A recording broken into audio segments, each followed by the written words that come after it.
So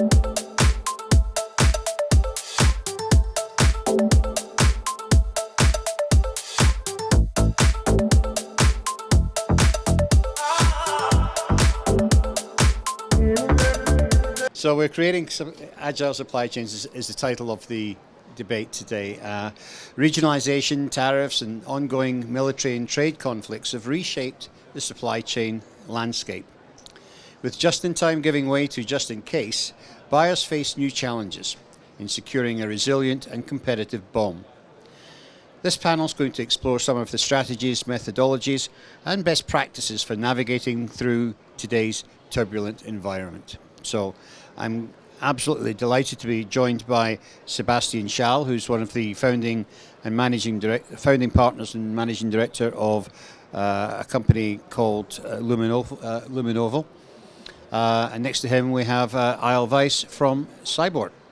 So two very influential panelists there. Thank you. I'll get straight in with my first question, and I'll give it to you, Sebastian.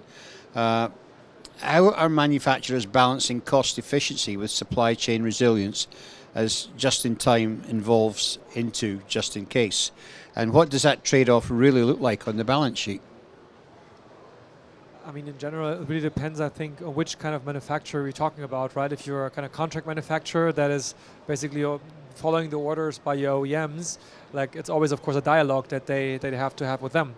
But I think in general, it's in the past, I think people have been always just doing POs whenever just they fit, because they could just rely on the supply, and we had like lots of negative awakenings, right? When their lead times are massively changing, people are not realizing that they're changing, and then they can't stock up quickly enough, and production comes to a stop, or they have to kind of shift the delivery dates to the OEMs.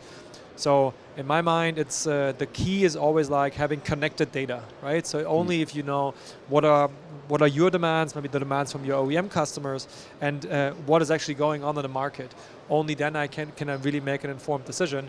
I think it's also not great if you're over panicking, like we saw in the COVID pandemic. You're stocking up quickly, and then people are sitting on excess inventory, right, which is never going to go out of their warehouses. So I think really, as you said, having a good balance, but you can only have that balance if you have trust and transparency into the supply chain, and that's only in this complex world with 2 billion SKUs in electronics, a global supply chain, only possible with digital tooling. Yeah, and I think you're right. I mean, this all really started with COVID, didn't it? The supply chain issues, you know, and then it exacerbated with all the sort of tariffs in the US-China war, you know, following on from that. But I mean, I think the end result is that it has gone back from a little bit from just in time to just in case, and so therefore what has happened is companies' balance sheets have ended up with having to carry more stock, essentially at the end of the day. Do you have a different view on that? I think even before or after the big crisis of components, this supply chain industry is basically not technological. It's all based on documents and trust, and there's no really technology, and there's no closing the loop. Even when you want to make smart decision about what you're buying and what you're using, all the decisions are basically coming from, is it available and is it in the good price? And there's really no closing the loop using any kind of technology to make sure that the components are as you needed them. So did you have any issue about using the right material or the wrong material? Or was the quality good? There's basically no feedback to the one who's making the purchase of the components, so we can feed this information back and make smarter decisions, not just based on price and availability, but also on reliability, quality, and did I get what I want to get? Well, that's an interesting point you make there, Eyal, because I mean the people who are the buyers of components tend not to be technical people in that sense. I mean they're looking at numbers on a screen and the price essentially. So they're looking for dimensional information, and some of the other characteristics that are needed from the components, but they have no way of assessing the quality or the right, and everything is so open looped. So even if they did know that they had a failure somewhere along the line, this information doesn't go back to the ones doing the purchase. It can continue buying bad material, Right. although it failed before. Mhm. So the thing that struck me most was that this entire business is not technological. Yes. It's just collecting information and based on trust. And I think it was because it was completely impossible to use technology until the revolution of the AI and big data. Mhm. But it is time to make this shift because today the technology allows it. So do you think there is going to be a way, Sebastian, to build in a system where you start to check for quality on these components and devices that people are ordering? Yeah, I mean, you're making excellent points here. I think on the sophistication level that we see from people actually handling those components, right? And you're exactly right. I think the first loop that needs to be closed is the one from the design to the procurement side, right? That tools make this data more accessible and make it easier, right? If I have like a tool that can explain to me, okay, here's the data sheet, this is what the component looks like. Right. This is actually not a gibberish pair of characters, but it's actually a component number, right? That with a connected data set, then you know what you're talking about, and you can also loop with your engineers about alternative parts and other variants. What is an order code? What's a different part? So that loop needs to be closed. But now we're coming to the second part that Mr. Weiss just said, that is like, we don't even know, like, these components, like what's the general quality, what's going to be the manufacturing build, what's going to be the yield rate, and not even talking about, like, do I actually solder a correct component, or I think what you're in the business in, or is it a counterfeit component, which of course is not going to work, right? So that second loop from the manufacturing line back to the procurement, that's an even harder one to close because it really needs that data that's currently on the shop floor kind of needs to be lifted and brought back into supply chain tools, right? But that's I think an endeavor that we really have to strive for if we really want to have excellence. Excuse me, sorry. That's the way it's being done just now. Is that it's, the information's being gathered after the product's been built, and that data is getting filtered back into MES systems and back into, but it's not really getting back to the designers, and so there's a lot of to close that DFM loop really, which is a bit of an issue, to be honest. So with regionalization accelerating across North America, Europe, and Asia, what strategies are proving most effective for maintaining flexibility without fragmenting sources and logistic networks? Who wants to start with that one? Well, coming from something that we saw as an issue about knowing what material you're really using, is connected to what you said just now. We found out that we made a very large test using billions of components we inspected to try to match what is actually written on every component and what was supposed to be as they bought it from the supply chain. Right. So you would think that they will fit, but in fact we saw that 7.5% of errors in the traceability information. Sometimes wrong part number, sometimes wrong data codes, sometimes wrong lot code. Did you say 70.5? 7.5%. 7.5. It's a huge. It means that this data is completely not reliable. It's understandable because there's no feedback loop that you can verify it with. But today, for example, when you want to make sure that you're using, let's say the Nexperia case, which you probably talked about many times in this panel, in this place. Today, there's no real way of knowing what you were using because everybody are using only the supply chain codes and lot codes and so forth. But the information is actually written on the component. So if you would use this technology to be able to look at the components, you can tell every component where it came from. And you will be amazed at how many errors there are. And if you don't really look at the components, you really don't have the control to be able to say where it comes from. So in this case, in the Nexperia event, for example, our customers, for example, said after it happened, are we exposed? and we just gave them a list. These are all your Xperia components coming from China, and so on. Yeah. So they had a visibility into what they're exposed, which they could not have using old-fashioned document style supply chain. So now that AI and tools and big data tools are available, I think this is really the next step to go to make a really resilient supply chain by closing the loop.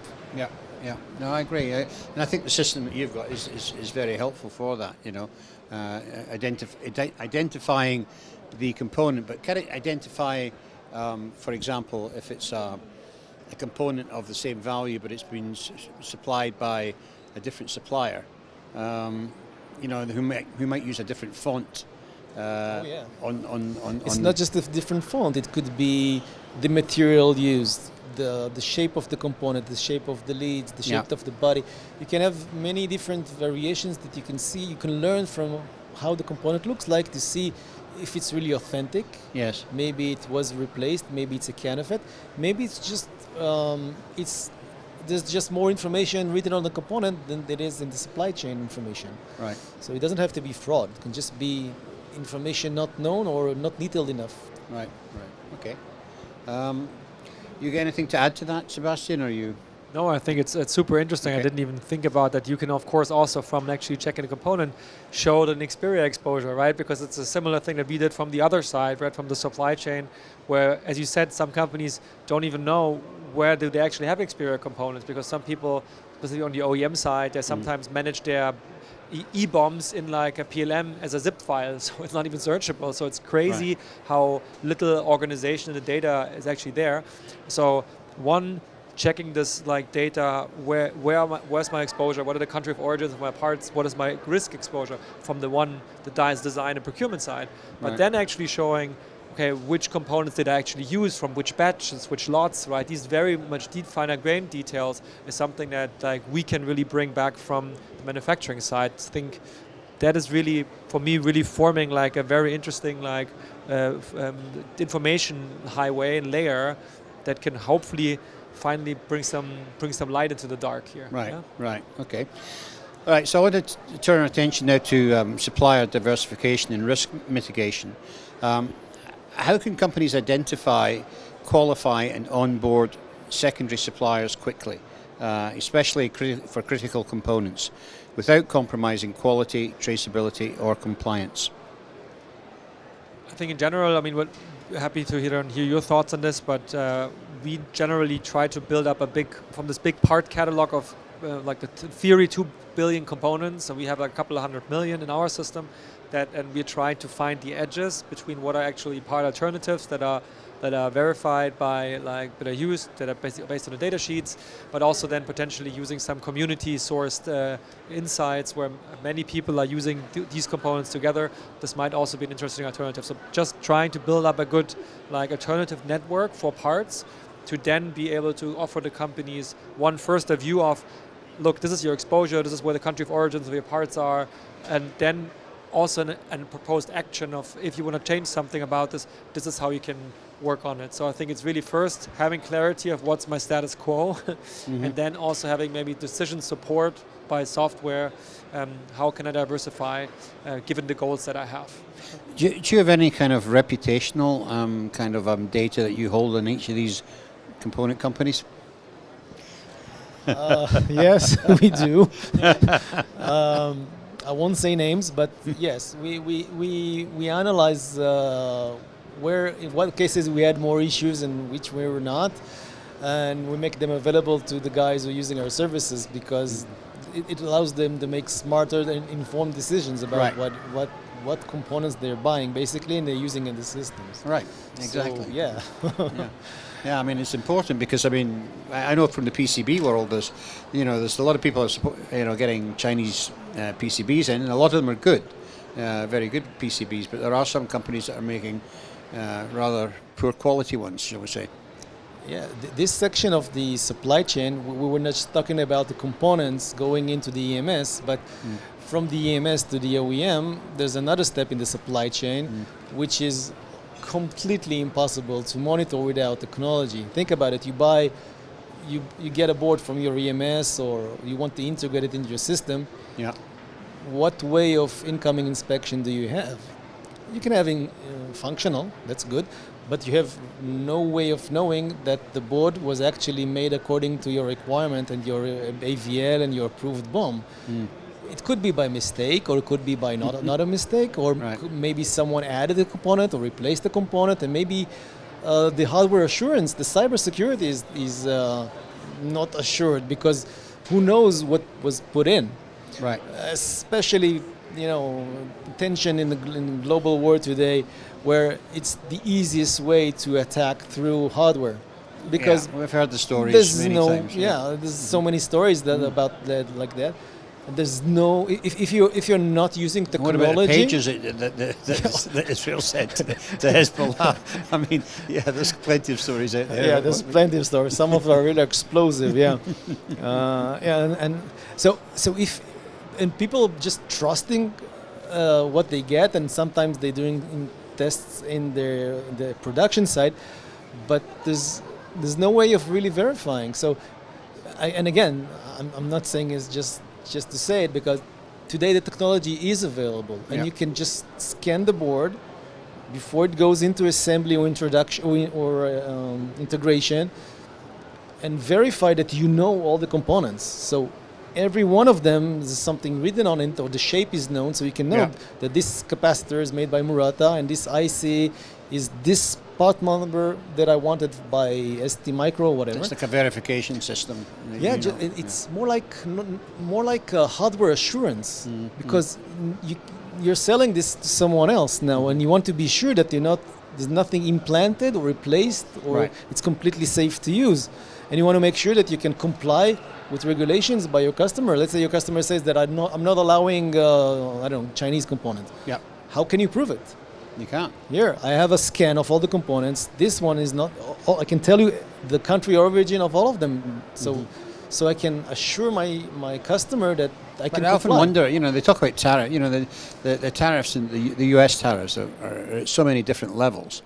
That you're meant to be able to declare the country of origin of the different parts within each assembly when it comes in, but it's almost impossible, as you say. I mean, how do you know whether that component came from China, or whether it came from Singapore, or where it came from?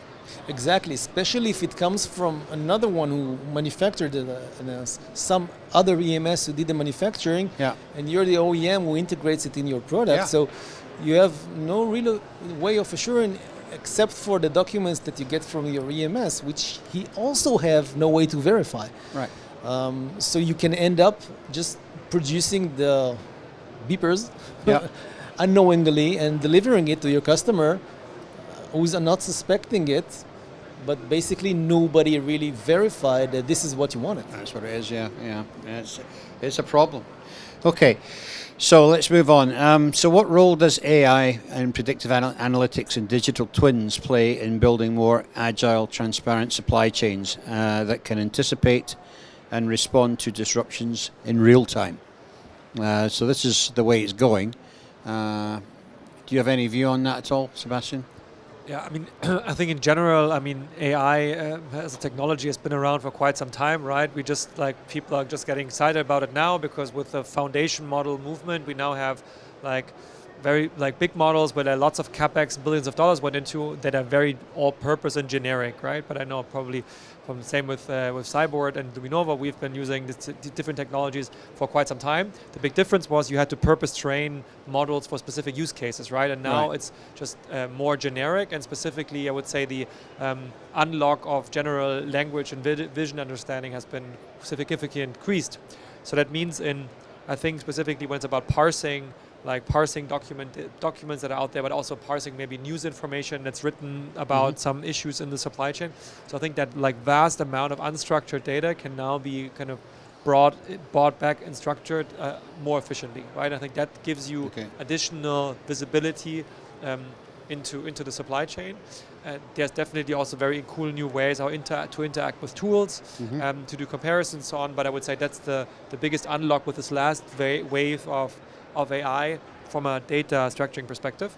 The other piece, of course, is that these systems can now also be used to like be their own operating system and work in closed loops, what people call agents, right? That they have basically make own decisions without too much human intervention. Yeah. I think that's also then very interesting from a supply chain perspective, where you can say, hey, some routine task or also maybe some task where you're responding to like a risk or an opportunity that's arising, the tools can execute them by themselves.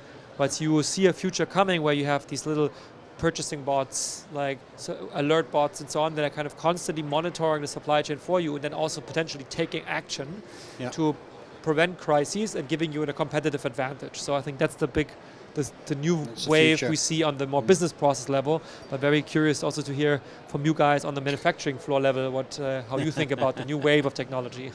I really, really like what you're saying, because you have to modernize the whole route, not just production and not just the design and purchasing and understanding of what material we use.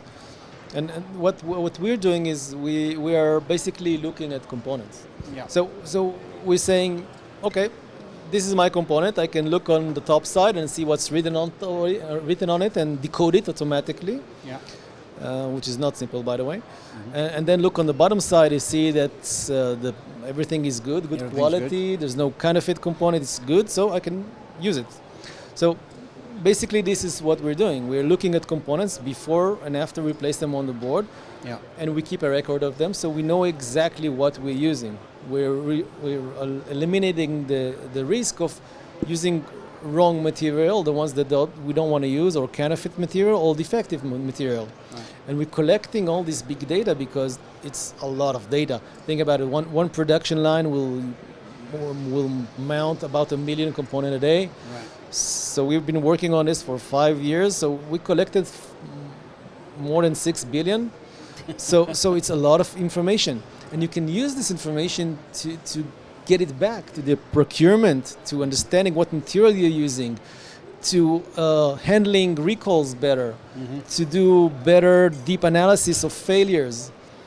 It was completely impossible without AI. Yes.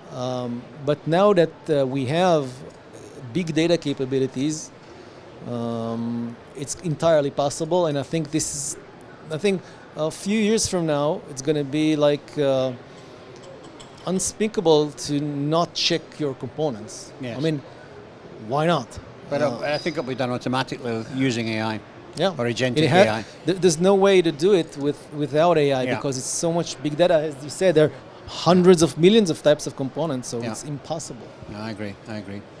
Anyway, gentlemen, we're running out of time. It's been a great debate. I want to thank you both for your input. So thank you for coming in today, and thank you to our audience for watching. Thank you.